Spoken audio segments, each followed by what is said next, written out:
أعوذ بالله من الشيطان الرجيم بسم الله الرحمن الرحيم الحمد لله الذي أنزل على عبده الكتاب ولم يجعل له عوجا السلام عليكم ورحمة الله وبركاته।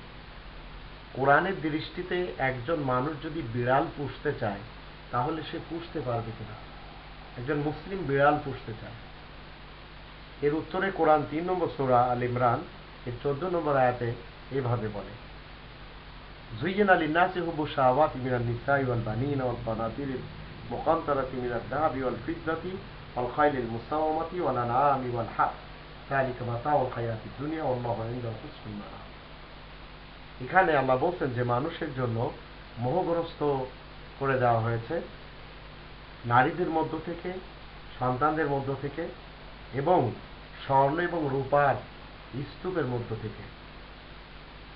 এর উপরে মানুষ মোহগ্রস্ত অবস্থা হয়ে আছে, সাজসজ্জার জন্য বস্তু হিসেবে আল্লাহ তাআলা দিয়েছেন।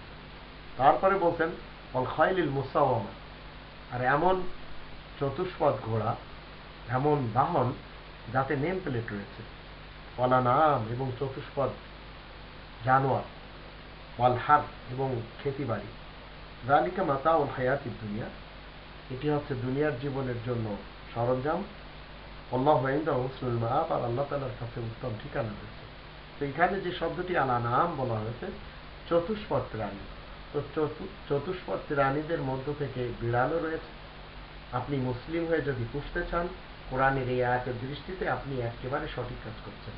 এখানে কোনো ধরনের বাধা বিঘ্নতা নেই আর কোনো হারামের দিক নেই।